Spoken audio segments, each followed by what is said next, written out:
जब मारुति ने यहाँ कदम रखा तो वाकई गुड़गांव की को पर लग गई।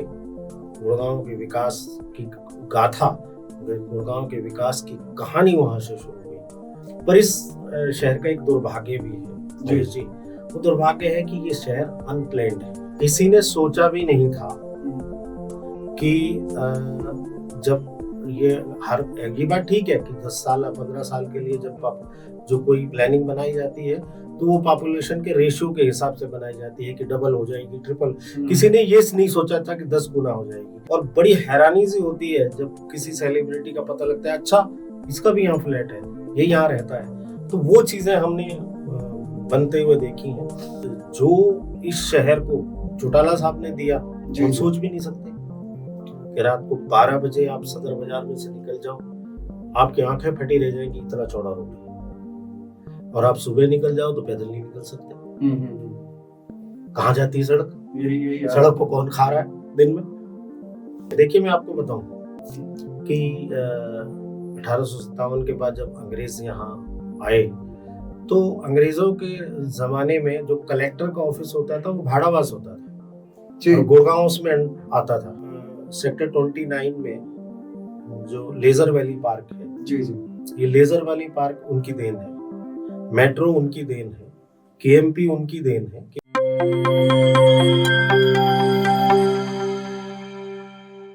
प्यारे दोस्तों, सादर अभिवादन। मैं हूं आपका दोस्त महेश कुमार वैद्य और आज एनजेपी के मंच पर हमारे साथ मौजूद है खास मेहमान प्रदीप नरूला जी। प्रदीप नरूला जी सीनियर जर्नलिस्ट है, गुरुग्राम की हम कहते हैं ना रग रग से नस नस से वाकिफ है। आज इनसे हम गुरुग्राम महानगर को लेकर के, गुरुग्राम गांव से लेकर के गुरुग्राम के महानगर बनने तक की कहानी पर हम बात करेंगे। हम उससे पहले आपको थोड़ा सा ये बताना चाहते हैं कि बिल्कुल सटीक न्यूज का ये स्टूडियो है और आज हम इनको अपने स्टूडियो में बुलाना चाह रहे थे, लेकिन संयोग ऐसा रहा कि इन्होंने कहा कि एक बार चलते हैं, आप आइए वैद्य जी, वहाँ स्टूडियो में ही बैठ करके बात करते हैं। तो ये इनका बिल्कुल सटीक न्यूज का स्टूडियो है, प्रदीप नरूला जी के स्टूडियो में। प्रदीप जी से ही हम बात कर रहे हैं एनजेपी हरियाणा के लिए, और एनजेपी हरियाणा के मंच पर आपका स्वागत है नरूला जी। महेश वैद्य जी, स्वागत है आपका। आप बार बार कह रहे हैं कि ये मेरा स्टूडियो नहीं, स्टूडियो आपका है। ठीक है, जगह सार्वजनिक जगह अलग है। तो आपका बहुत बहुत धन्यवाद कि एनजीपी के मंच पे आपने मुझे बुलाया और एक ऐसे टॉपिक के लिए कि जिस शहर में मैंने दरअसल हमको कई साल हो गए, बहुत नजदीकी से देखा। दरअसल हमको कई साल हो गए गुरुग्राम आते हुए। तो जब पहले गुड़गांव था फिर गुरुग्राम आया, तो हमने ये टॉपिक जो आपके लिए ये दे दिया है कि गुरुग्राम कल, आज और कल, एक बीता हुआ कल, एक वर्तमान और एक आने वाला कल। निस्संदेह मैंने इस गांव को मिलेनियम सिटी बनते हुए देखा है।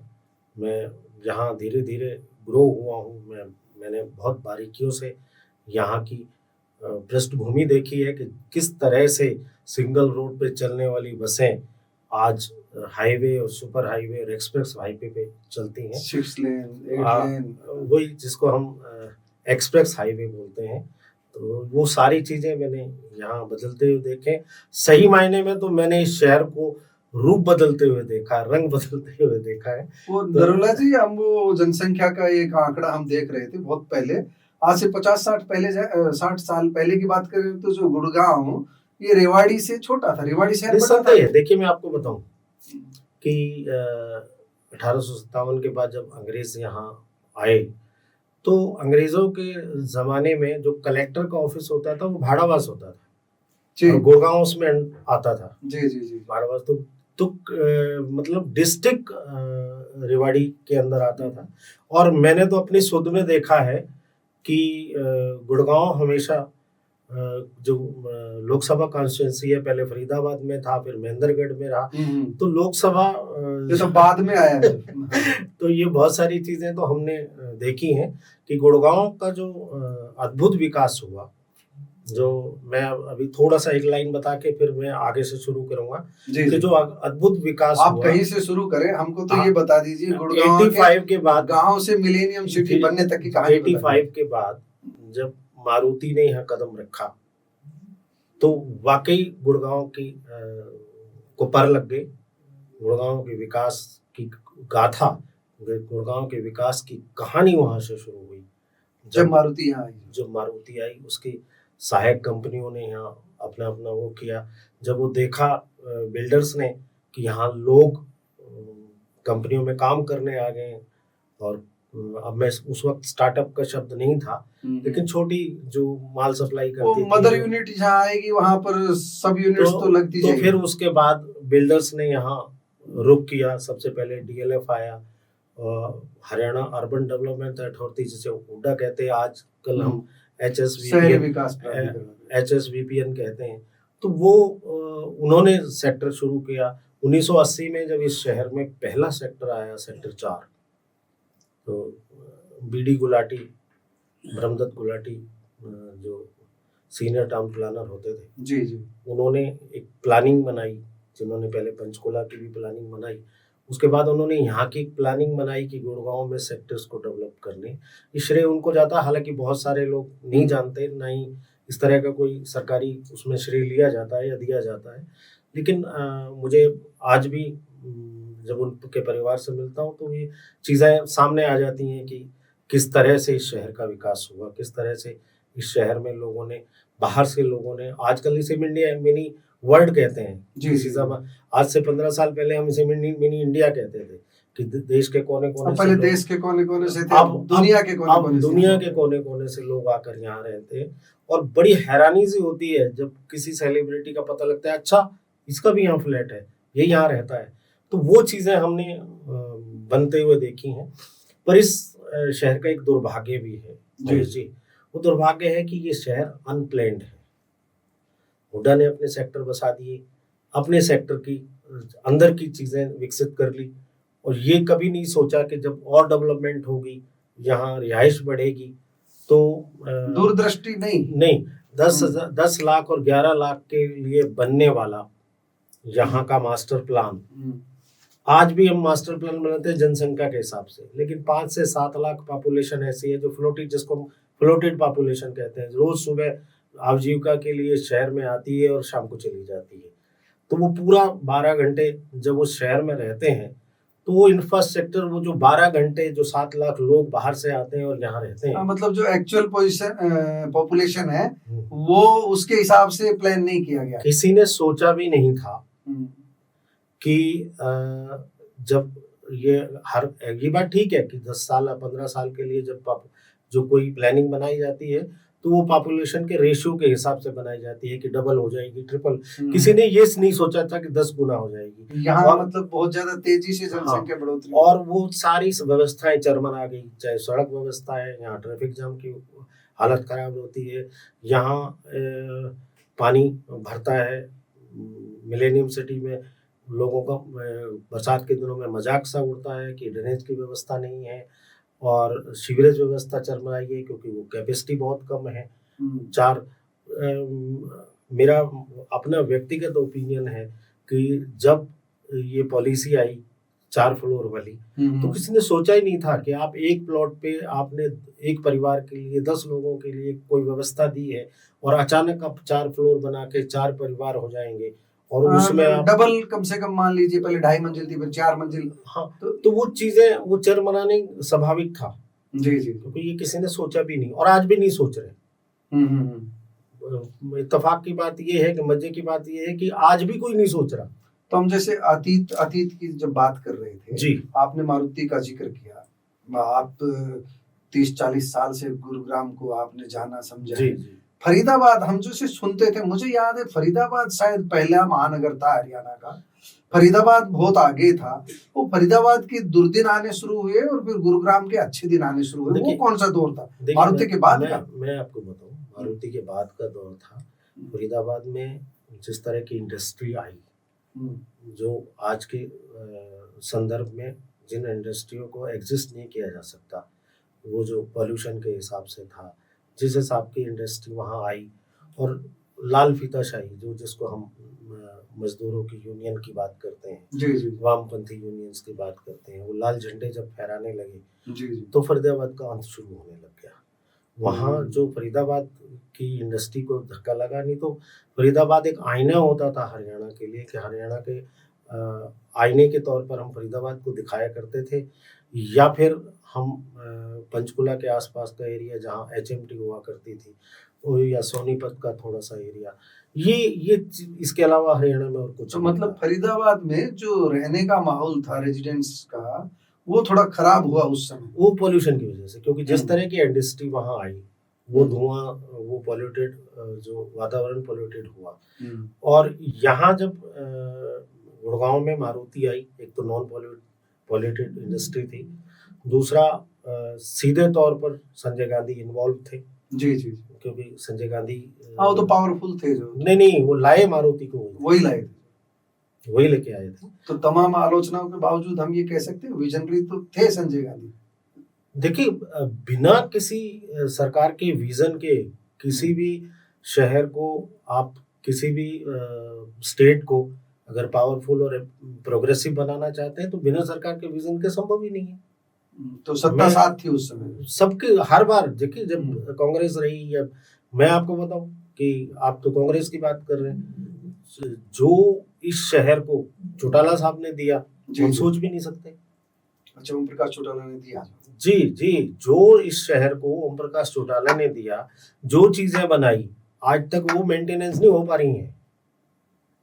हमने जिंदगी में कभी सोचा नहीं था। एग्जांपल हम अपने मैं बताता हूँ, मैं एक एग्जांपल देता हूँ कि यहाँ सेक्टर 29 में जो लेजर वैली पार्क है, जी जी, ये लेजर वैली पार्क उनकी देन है, मेट्रो उनकी देन है, KMP उनकी देन है। KMP का जो शिलान्यास हुआ, वो ओम प्रकाश चौटाला और अटल बिहारी वाजपेयी, मतलब परिकल्पना उनके समय हुई, स्टोन उन्होंने रखा। जी, तो वो ठीक है कि बाद में सरकार आई, सरकार ने उसे डंप कर दिया। हो सकता है कि वो राइवलरी रही हो, या किसी दूसरी सरकार के प्रोजेक्ट को ना बनाना चाह रहे हो, वो बहुत सारी बातें, वो अलग चीजें पॉलिटिकल हो सकती हैं। लेकिन आपको एक और ये बताऊं कि म्यूजिकल फाउंटेन, हम किताबों में पढ़ा करते थे, जापान में म्यूजिकल फाउंटेन होते हैं, वो हमने सेक्टर 29 में चौटाला सरकार के साथ देखा। और शाम को जब वो फाउंटेन चलता था, और उसके साथ जब म्यूजिक की तान पे वो मतलब पानी नाचता था, उस आदमी को ठेठ देहाती जिसको हम समझते हैं, हाँ, उसने महानगर की परिकल्पना को साकार किया। महानगर की परिकल्पना को नहीं, डिज्नीलैंड की परिकल्पना भी होते होते बची इन्हीं कारणों से। किसी विरोध हो गया, नहीं तो ले आए थे जो। हाँ, तो वो ठीक है, एक विजन था। और मैं आज भी ये कहता हूँ कि ओम प्रकाश चौटाला सरकार ने जितने काम गुड़गांव में किए, ठीक है, इस शहर के विकास में प्राइवेट बिल्डर्स का बहुत बड़ा हाथ है। सरकारों ने पैसा कमाया, और प्राइवेट बिल्डर्स ने अपना सामान बेचने के लिए, उनके पास उनका बिजनेस माइंड था, ये नो डाउट। गुरुग्राम की तरक्की में आम खास सबने कमाया वैसे तो। हाँ, नहीं, वो तो ठीक है। हम तो कई बार ये कह देते हैं कि ये तो सोमनाथ का मंदिर है गुड़गांव, तो वो अभी राव नरवीर बयानबाजी करते हैं कि वो जो भी आता है। हाँ, गजनी ने 17 बार हमला किया था सोमनाथ के मंदिर पे, तो यहाँ तो 17 से भी ज्यादा हो चुका। यहाँ जो आता है वही जो अपनी तिजोरी भरता है। हाँ, तो निस्संदेह देखिए, जब मैं आपको वो बात जो आप शुरू की मारुति के बाद यहाँ कंपनियों ने आना शुरू किया, और एक टाइम पे, क्योंकि इसका रीजन है, क्योंकि यहाँ से एयरपोर्ट की, इंटरनेशनल एयरपोर्ट की दूरी सिर्फ 15 मिनट की, जी, और यहाँ लैंड भी था, यहाँ एनवायरनमेंट भी था, क्योंकि अरावली के बेस में ये इलाका पड़ता है, और NCR दिल्ली राष्ट्रीय राजधानी के बिल्कुल नजदीक था उस वक्त। तो ये इंडियन माहौल भी मेरे ख्याल से इंडियन नहीं, क्योंकि मैं उसी बात पे आऊंगा, मैं आपको बताऊंगा सारी चीजें कि इंडियन नहीं, फॉरेन कंट्रीज को भी, फॉरेन डेलीगेशंस को भी, फॉरेन MNCs को भी ये लगा कि इससे बढ़िया और इससे सूटेबल जगह नहीं हो सकती, क्योंकि हमारे बगल में यूपी है, नोएडा वाला क्षेत्र है, जो क्राइम की दृष्टि से काफी बदनाम माना जाता था उस वक्त।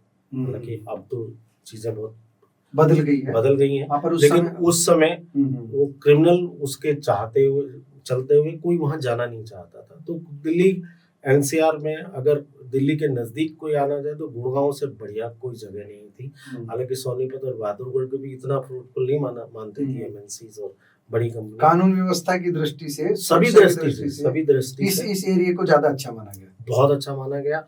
और बहुत सारी चीजें जो MNCs को चाहिए, जो बड़े कंपनीज को चाहिए वो यहाँ मौजूद थी।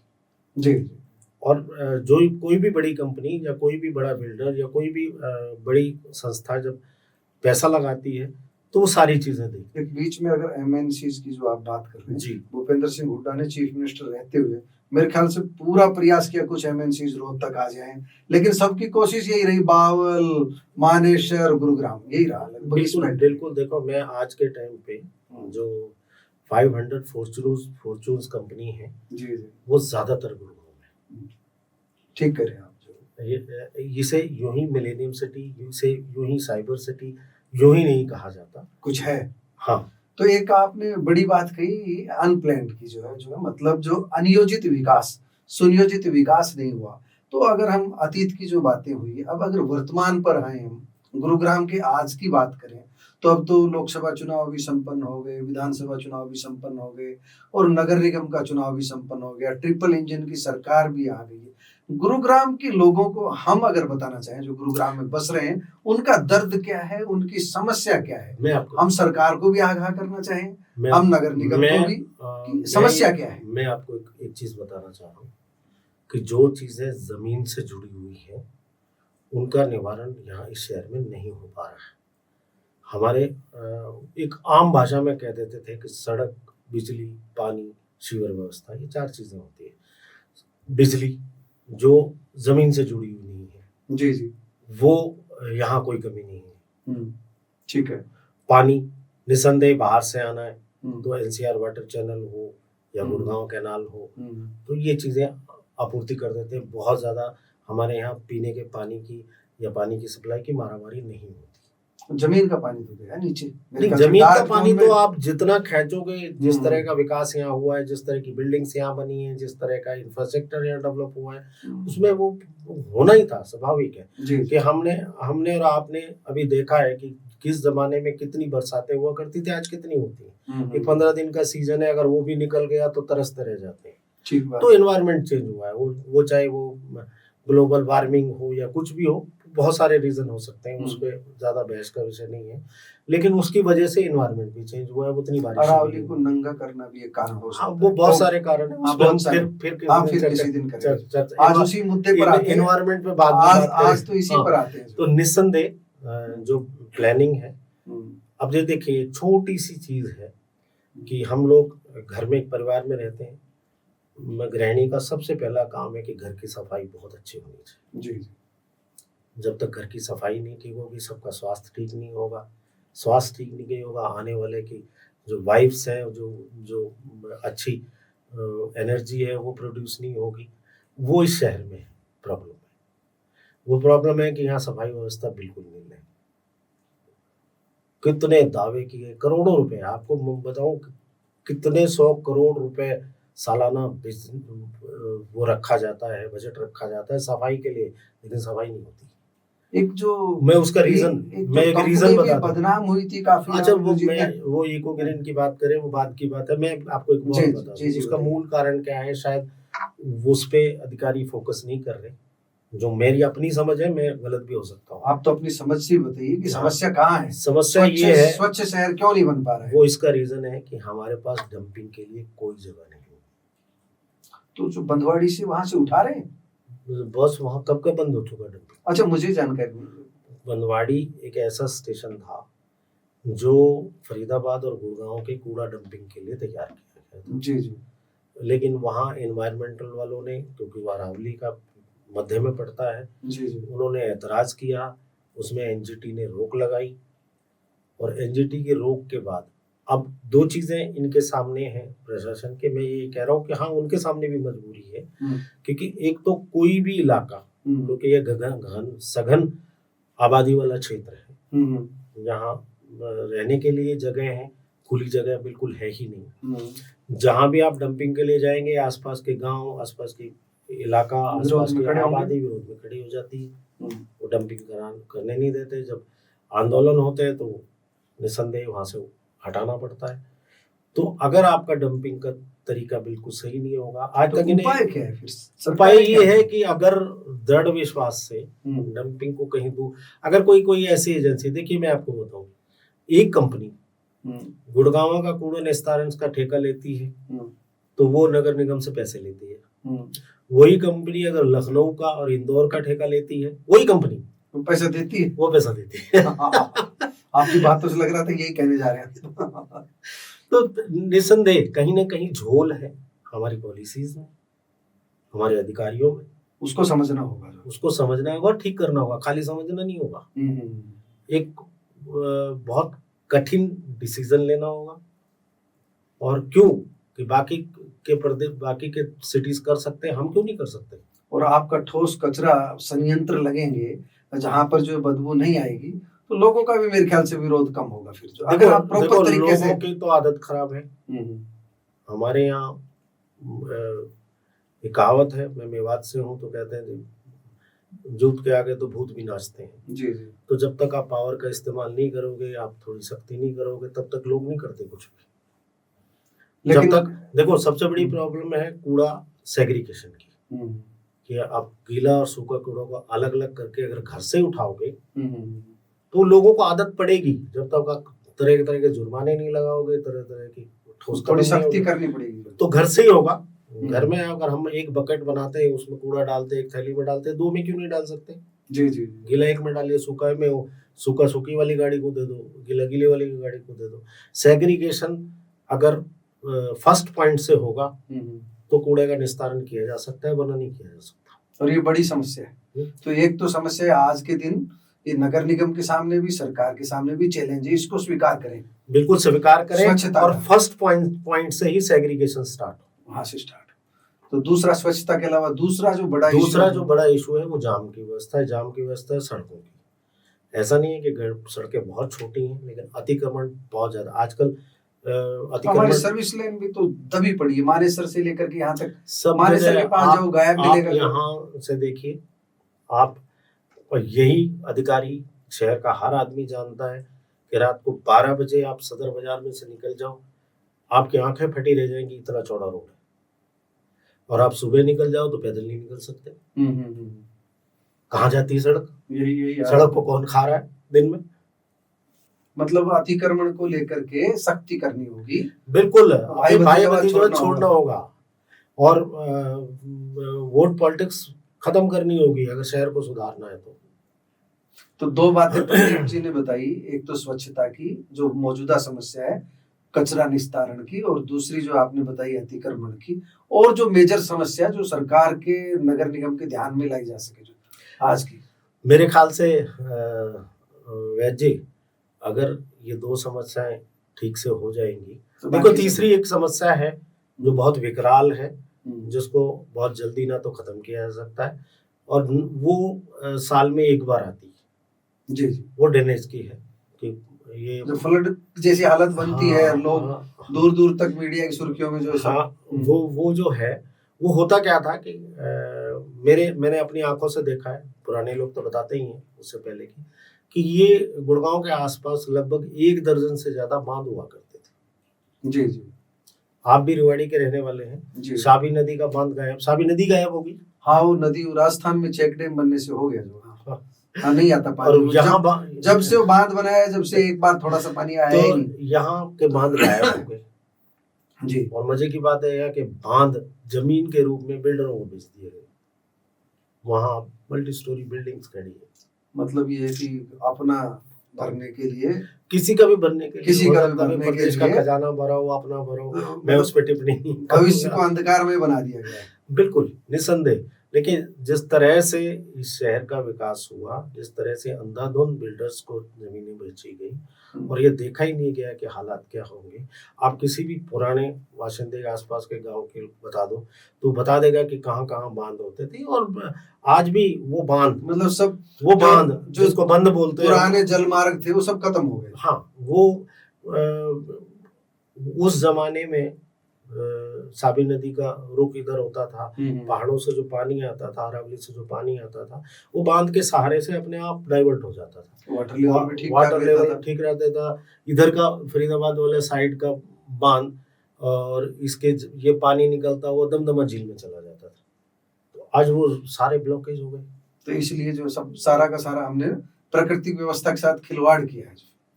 तो प्रदीप नरूला जी, ये बातें हुई आपकी, जो हमने अतीत को भी देखा, वर्तमान को भी। अब भविष्य को लेकर के हमने 2-3 अभी देखे हैं। एक नायब सैनी 2-3 बार आए हैं, उद्योगपतियों के साथ भी मीटिंग की है, बजट से पहले भी चर्चा करके गए थे, बजट के बाद भी राव नरवीर सिंह यहाँ से मिनिस्टर, उन्होंने भी प्रेस कॉन्फ्रेंस की थी पीछे 1 अप्रैल को, और गुरुग्राम के भविष्य को लेकर के उन्होंने एक रोड मैप लोगों के सामने रखा है कि भाई हम ऐसा ऐसा करने जा रहे हैं, जो कचरा निकलता है उसकी व्यवस्था करेंगे, स्वच्छता की व्यवस्था करेंगे, एक ग्लोबल सिटी भी बसाएंगे, एसपीआर पे एक दूसरा पैरेलल सड़क भी बनाएंगे।